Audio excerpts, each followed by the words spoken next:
basically Dharmapuri is like my second hometown. நான் ஊர் மாதிரி பிறந்த ஊர் மாதிரி தான். நாங்கள் போகாத இடம் கிடையாது, ஊர் கிடையாது, அங்கே நடக்காத தெரு கிடையாது. அவலாஞ்சி ஊட்டியில ஒரே நாள் தான் 911 மில்லிமீட்டர்ஸ் மழை ஒரே நாள் பெய்ஞ்சிச்சு. இந்தியா கிராமங்களில் வாழ்கிறதுன்னு சொல்லுவாங்க. அதாவது 70% மக்கள் வந்து கிராமத்துல வாழறதா சொல்றாங்க. அதாவது கிளைமேட் சேஞ்ச் பத்தி it is like the mean average temperature of the earth is 14 degrees. இப்போ எப்படி இருக்குன்னா 15.2 degrees. Why? Because of the greenhouse gases and the burning of fossil fuels. இந்த நிலத்தடியில கிடைக்கக்கூடிய அந்த நிலக்கரியும் அந்த டீசல் கோல் இதெல்லாம் நம்ம எரிக்கிறதுனால கிடைக்கக்கூடிய கிரீன் ஹவுஸ் கேசஸ் அந்த அதெல்லாம் தான் இன்னைக்கு உலகத்தை மாசுபடுத்திட்டு இருக்கு. ஹோப் ஐ திங்க் ஐ ரெண்டு பேர் பேசினாலும் புரியும் நினைக்கிறேன் Tamil and English. Yes. So this is the global warming and climate change, mean sea level rise and severe floods. Several droughts. We are facing severe droughts everywhere. Water crisis is everywhere, and polar ice is melting, glacier is melting, and dioxin is in the air. This will stay for years. The carbon dioxide and the carbon monoxide has so much that particle per million ன்னு சொல்லுவாங்க ppm. அதாவது ஒரு carbon di oxide இருக்குன்னா அந்த million பார்ட்டிகல்ஸ்ல அது எவ்வளவு இருக்குன்னு கணக்கு பண்றதுன்னா ppm, பார்ட்டிகல் per மில்லியன். அது பார்த்தீங்கன்னா இன்னைக்கு எங்கேயோ போயிடுச்சு. இவ்வளவுதான் இருக்கணும் அப்படின்னா இன்னைக்கு வந்து 340 240 இருக்கு. It will stay for years. நமக்கு அப்புறம் கூட அது இருக்கும். It will stay more than even the human lives. So இன்னைக்கு நம்ம உள்ள மூச்சு காத்து ரொம்ப வருஷம் இருக்குமா. So all those things are there. So all these things have contributed to the increase in greenhouse gases and finally global warming, and so ice is melting, sea level is rising, we are facing new diseases. So this is climate change. Can we call it climate change now? No, we are at the brink of the 6th mass extinction. So climate change என்ற concept எல்லாம் தாண்டி போயிட்டோம். Now we are in the climate crisis. We have to declare climate emergency. So climate change எல்லாம் போயிடுச்சு because we cannot go back to the old thing. 15.2 degrees centigrade can we come down? No. We have to make sure that it doesn't reach 15.5. அதுக்கு we have to phase out on fossil fuels, reclaim our lands, invest more in irrigation and water management and all those other things. That's we should have a vision. So who else can guide us? The government has to help us. NGOs like us, I am coming from Pasmai Thayagam, Green Motherland NGO. So we have been advocating for climate change, climate emergency for the past 15-20 years. And we are trying to create awareness among public, among the governments, among everyone, all the institutions and organizations. So hope this conference also throws some light on this. So I want to talk about my own personal experience. அதாவது நான் வந்து இப்போ நிறைய ஊருக்கு போவேன், நிறைய பேரோட பேசுறேன். Not only in Chennai, in Tamil Nadu எல்லா ஊருக்கும் போறேன். So I want to talk about 3 topics: urbanization and climate refugees, and emergence of new diseases. The third topic will be water crisis and food shortage. And in the inaugural speech also, Professor had mentioned about all these things, agriculture and things. So maybe my personal experience I want to tell you. India கிராமங்களில் வாழ்கிறதுன்னு சொல்லுவாங்க. அதாவது 70% மக்கள் வந்து கிராமத்துல வாழறதா சொல்றாங்க எங்க நம்ம நாட்டுல. ஆனா இன்னைக்கு அப்படி கிடையாது, கொஞ்சமா குறைஞ்சிக்கிட்டே வருது. ஏன்னா if you take Chennai or Tamil Nadu, total population is 7.2 crores. It was according to 2011 census.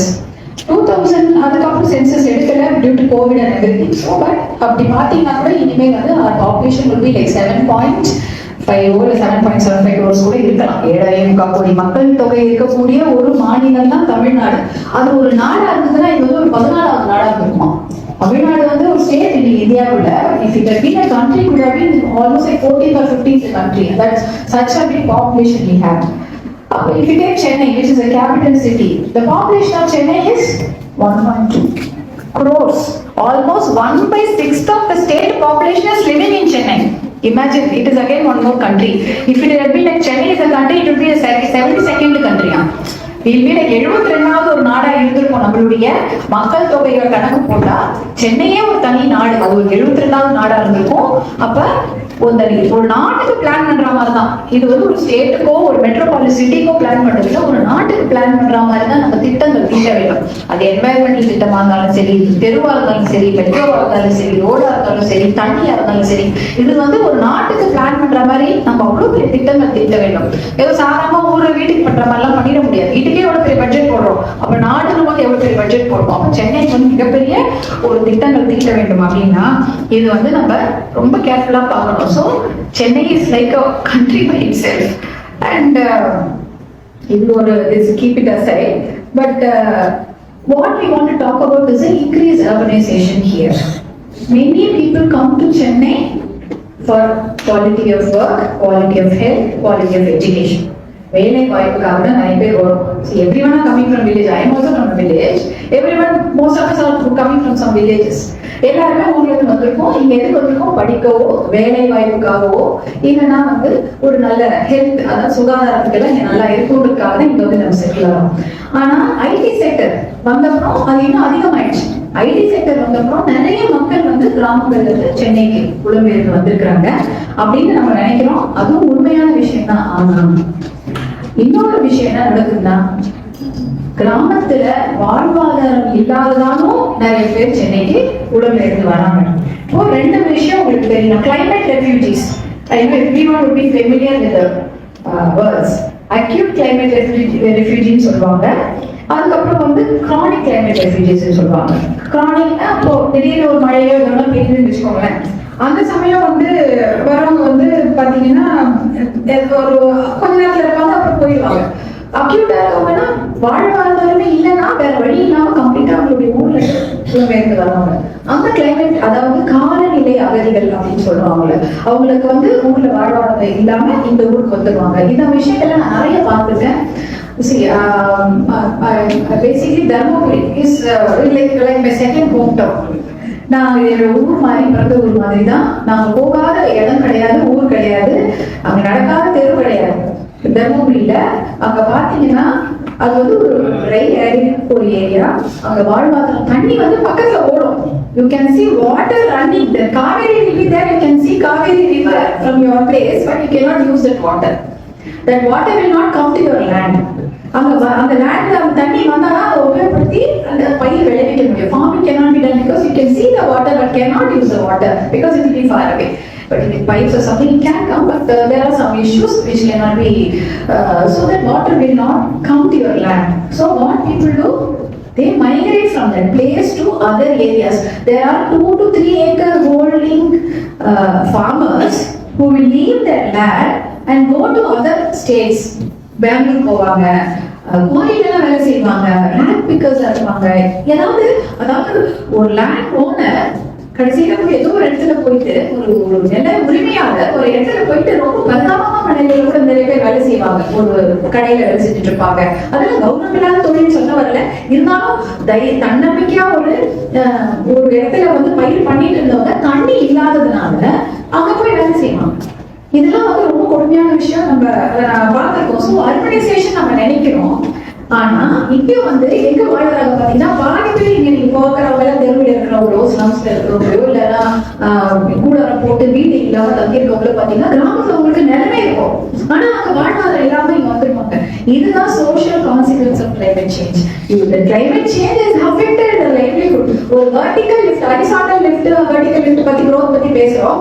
இங்க அவங்களுக்கு வந்து அதை விடவும் கீழே போயிடுவாங்க. அப்போ வந்து அவங்களுடைய growth, அந்த சோஷியல் ஸ்டேட்டால முன்னுக்கு வரக்கூடிய வாய்ப்பு இந்த கிளைமேட் சேஞ்ச் வந்துச்சு இல்லையா? காலநிலை மாற்றத்தினால அவங்களுடைய வாழ்வாதாரம் போயிடுது. அதனால அவங்க வந்து வெளியூருக்கு வந்து அவங்களுடைய வாழ்விடம், இருப்பிடம், அவங்க சாமி கும்பிடுவாங்க, அந்த கோவில் இருக்கும், அதை விட்டுட்டு வந்துருவாங்க. அவங்க வீடு இருக்கும், அவங்க சொந்தக்காரங்க இருப்பாங்க, அவங்களெல்லாம் விட்டுட்டு ஏதோ ஒரு இடத்துல வந்து ஒரு காலநிலை அகதிகளாக, கிளைமேட் ரெஃப்யூஜிஸாக வேற ஊர்ல வந்து முளைச்சிட்டு இருப்பாங்க. இதுதான் வந்து ஒரு consequence, social consequence of climate change. இது வந்து முக்கியமான விஷயம், நம்ம கண்ணார பார்க்கலாம். அடுத்தது பாத்தீங்கன்னா, இந்த due to global warming various diseases, அதோட ஹெச்ஓடி சொல்லியிருந்தாரு, வேரியஸ் டிசீசஸ் இருக்கலாம். ஸோ சார்ஸ், மர்ஸ் பத்திலாம் கேள்விப்பட்டிருப்பீங்க. Severe acute respiratory syndrome, that was in 2002 இருந்தது. அதுக்கப்புறம் 2012 வந்து மிடில் ஈஸ்ட் ரெஸ்பிரேட்டரி சிண்ட்ரோம் வந்துச்சு, மர்ஸ்ன்னு. ஆனா அதுக்கப்புறம் வந்து புதுசா கோவிட்ன்ற வார்த்தையை நம்ம தெரிஞ்சிருக்கோம், கொரோனா வைரஸ் தெரிஞ்சிருக்கோம். COVID-19 வந்ததெல்லாம் கிளைமேட் சேஞ்சால வரக்கூடிய ஒரு டிசீஸ் தான். பாத்தீங்கன்னா இந்த நியூ டிசீஸ்லாம் இன்னும் நிறைய வர போகுது. We are yet to see more viruses, more new diseases in the future. Why? Because of global warming and climate change, the Siberian permafrost is melting again. In the permafrost, lots of bacteria or viruses all are trapped for millions of years. They are going to get released. And what new diseases we are going to face, we don't know. But what happens? The new diseases will be very happy. நம்ம vaccine போட்டோம். We have நம்ம emerged, we are victorious over COVID-19. But what happened? Many small enterprises closed during COVID. And we'll be very happy. I think I remember seeing in newspapers that government school enrollment has increased. Why? Why? Because people couldn't afford to put their children in expensive private schools. They had taken the children from the private schools and put them back in government schools. So, இதுதான் உண்மையான நிலவரம். So, நிறைய பேருடைய livelihood, their standard of life, எல்லாமே வந்து மாறி இருக்கு because of the new diseases. All this is because of climate change. This is one more consequence of climate change. What all opportunities the entrepreneurs or the children all have are now becoming dim and low because of the new diseases. அடுத்து பாத்தீங்கன்னா, when we want to talk about water crisis and food shortage, everyone knows about rainfall. நம்மளுடைய தமிழ்நாடு, நம்மளுடைய average rainfall for Tamil Nadu is like 950 millimeter. Chennai receives around 1050 millimeters. We get ample rainfall. So there are two monsoons. One monsoon is southwest monsoon, other one is northeast monsoon. So southwest monsoon covers 80% of India, northeast monsoon covers 40% of India. And for us, Tamil Nadu, our agriculture system has three basic cycles. June to October there is one cycle. Now I am coming from an agricultural background family. So agriculture na எங்களுக்கு வந்து அப்படிதான் எங்க தாத்தாங்க இன்னும் என்னுடைய அண்ணன்லாம் இன்னும் விவசாயிகளா இருக்காங்க. எங்க ஊர்ல கிராமத்துல எங்க மாமியார் விவசாயம் பண்ணிட்டு தான் இருக்காங்க. So we are from agriculture family. So I have seen first hand எப்படி விவசாயம் இந்த காலநிலை மாற்றத்தால பாதிக்கப்பட்டிருக்கு அப்படின்னு எனக்கு தெரியும். அதான் இப்ப நான் சொல்றேன். ஜூன்ல இருந்து அக்டோபர் வரைக்கும் நமக்கு வந்து மான்சூன் கிடைக்கும், மழை வரும். அது பாத்தீங்கன்னா நம்ம சவுத் வெஸ்ட் மான்சூன் தான். அது வந்து பாத்தீங்கன்னா குறுவை சாகுபடி சொல்லுவாங்க. இங்க எல்லாருக்கும் தெரியும் குறுவை சாகுபடி. ஒரு பசங்களுக்கு தெரியுமா, கொஞ்சம் பெரியவங்களுக்கு தெரிஞ்சுக்கலாம். குறுவை தெரியுங்களா? குறுவை சாகுபடிவாங்க. அந்த குறுவை சாகுபடியும் நிறைய நெல் விளையும். அதுல கிட்டத்தட்ட தமிழ்நாட்டுல வந்து 5 லட்சம் ஏக்கர்ல நெல்லோ பயிர் எல்லாம் விளையும். 5 லட்சம் 5 lakh acres of farming land are farmed during the குறுவையில எல்லாம் பண்ணுவாங்க. அதுக்கப்புறம் பாத்தீங்கன்னா லைக் அக்டோபர்ல ஜனவரி நம்ம ஹார்வெஸ்ட் சீசன் சொல்றோம் இல்லையா, ஜனவரி வந்து நம்ம தை மாசம். அது பாத்தீங்கன்னா சம்பா தான் நமக்கு மேஜர் அக்ரிகல்ச்சரல் சைக்கிள் வந்து பாத்தீங்கன்னா சம்பா சாகுபடி தான். அது பாத்தீங்கன்னா லைக் ஃப்ரம் அக்டோபர் டு ஜனவரி நம்ம பொங்கல் வரைக்கும் வரும். அதுல கிட்டத்தட்ட 12 லட்சம் ஏக்கர்ல நிலம் வந்து சாகுபடி செய்வாங்க. அதுக்கப்புறம் 3வது வரது ஜனவரியில இருந்து அந்த மத்த மார்ச் ஏப்ரல் அதோட முடிச்சுக்குவாங்க. அது வந்து பாத்தீங்கன்னா தாளடி சொல்லுவாங்க. அது வந்து இருக்கிற ரெயின் இப்ப இது ரெண்டுமே மான்சூன் வந்துடும். இந்த தென்மேற்கு வடகிழக்கு மழையை வச்சு இந்த 2 சாகுபடியும் முடிச்சிருவாங்க. 3வது மழை இருக்காது. இருந்தாலும் இருக்கிற லேக்ஸ்லயோ இந்த ஏரியில இருக்கிற தண்ணியோ இல்ல நிலத்தடி நீரை வச்சு 3வது போகும். அதனாலதான் முப்போகம் விளையும் நெல் நம்ம சொல்றோம். முப்போகம் விளைஞ்சிட்டு இருக்கிற மண்ணு அப்படின்னு சொல்லுவாங்க. throughout the year we can do cultivation, throughout the year we can have harvesting and agriculture. But இன்னைக்கு வந்து என்ன ஆயிருக்கு, மழை பெய்யுது. பட் எப்படி பெய்யுது, பேட்டர்ன் எப்படி ஆயிடுச்சு, due to climate change whatever rain we are getting, it is falling within 35 to 40 days. Naturally the rain should fall around 2 months, like 60 to 65 days to 70 days we should have rain, so that we are able to store the rainwater in our lakes, ponds and rivers, and then gradually it will go to the sea. இப்போ நம்ம கரணியிலையும் தாங்கல்லையும் ஏரிகள்லையும் குளங்கள்லையும் நம்மளுடைய மழையை தேக்கி வச்சு பொறுமையா நம்ம விவசாயம் எல்லாம் பண்ணிட்டு அதுக்கப்புறம் கடல் விடுவோம். அது வந்து ஒரு 60-70 நாள் மழை பெய்தா. இப்ப எப்படி பெய்யுது, ஒரே நாள்ல 950 millimeters பெஞ்சு போகும். உங்க அவலாஞ்சி ஊட்டியில ஒரே நாள் தான் 911 millimeters மழை ஒரே நாள் பெய்ஞ்சிருச்சு. இப்போ போன டிசம்பர் 2023 நம்ம தூத்துக்குடியிலையும் வெள்ளம் வந்தது. அன்னைக்கு ஒரே நாள் பெஞ்சிருச்சு 950 millimeters. where will it go? One day, 950 millimeters of rainfall, severe rain, you can't even store in any place. It will just run off to the sea. And our lakes and ponds and rivers are also encroached, and some of them have become so small. The rivers look like ponds now. So, தண்ணி இருக்காது. So, all these things are happening. அப்ப என்ன ஆகும்? தண்ணி இல்லாம விவசாயம் கிடையாது. இப்ப இந்த வருஷம் 2.5 லட்சம் நான் சொன்னேன் இல்லையா, 12 லட்சம் ஏக்கர் நெல் விவசாயம், 5 லட்சம் ஏக்கர் குறுவை விவசாயத்துல 2 லட்சம் ஏக்கர் கருவி போச்சு தண்ணி இல்லாம. Almost like Kurvela, 2.5 lakh acres of crops were dried because of no water. In Samba Vyavasayatla, I have 2 lakh acres, 2.5 lakh acres of rice cultivation is being completely dried. So what happened? It affects us. Why? Because you do know what's the price of rice 1 kilo now. 40 ரூபாய் 45 ரூபாய். இப்போ 60 ரூபா போய் check பண்ணு நம்ம இருக்கு 60 rupees per kilo. Why? In just a matter of 1-2 months 12 rupees ஏறிச்சு. And ஒரு மூட்டை 25 kilos 5 கிலோ 25 கிலோ சிப்போன்னு சொல்லுவாங்க. இப்போ மூட்டைன்றாங்க. 100 கிலோ மூட்டைலாம் கிடையாது, 25 கிலோ தான் ஃபைனல் மூட்டையே. அதுவே 1500 இருந்து 1800, from 1500 rupees it has increased to 1800 rupees. So what will happen? Because almost like 5 lakh acres of crops have dried without water, so we are not getting rice anymore. And where will we get our rice? We have to reduce our intake of rice. That's how we have to train ourselves. Maybe other adaptation, mitigation, so this is what is happening. So so it is directly affecting us. ஒரு விவசாய குடும்பமும் affect ஆகுது, நம்மளும் affect ஆகும். அப்படி இருக்கும் பொழுது எப்படி இது அதிகமாக அஃபெக்ட் ஆகுது பார்த்தீங்கன்னா, the vulnerable strata of the society, lower income and middle income group, and almost women are most affected, women and children. So this is the social consequences I want to talk about. And everyone will know about Chennai floods, how we are used to those floods. It will happen in 2 years, in 5 years, every 5 years it will be getting more floods, and every time one day we will lose all our belongings, and then we are trained to forget about it, and we go about it, and we say, okay, next time when the flood comes, let me put all my belongings on top of the shelf so that it doesn't get wet or it doesn't wash away. So this is how we are trained to face all the calamities, natural calamities, man-made natural calamities.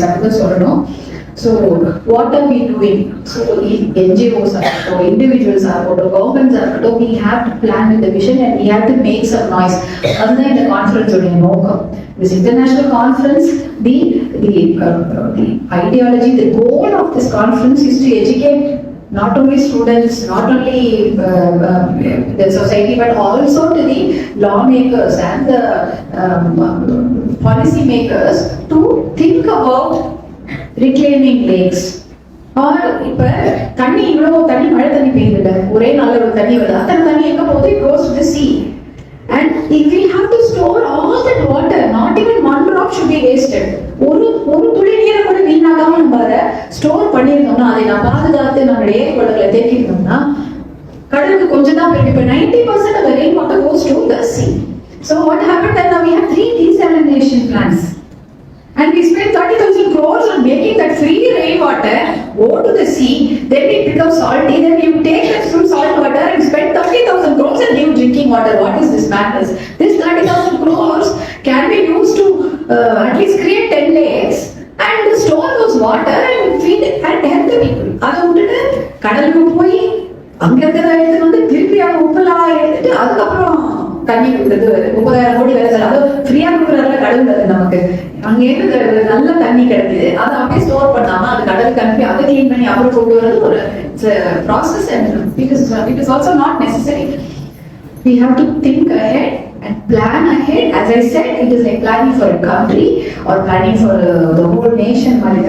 So only when you have all this visionary thinking, you can have a equal society, because the ones who are affected are the low income and middle income groups. So where is the social justice in this? And who are most affected, the disabled women and children, where is the gender justice in this?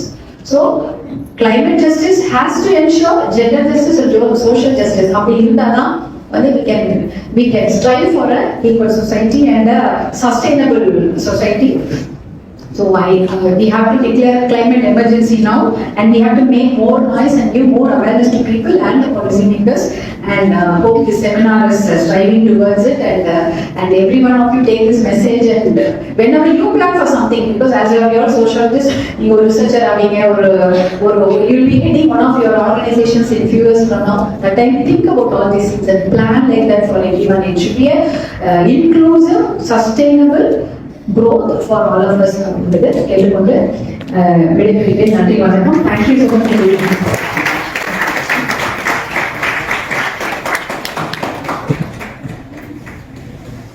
Thank you, ma'am, for your valuable thoughts and perspective.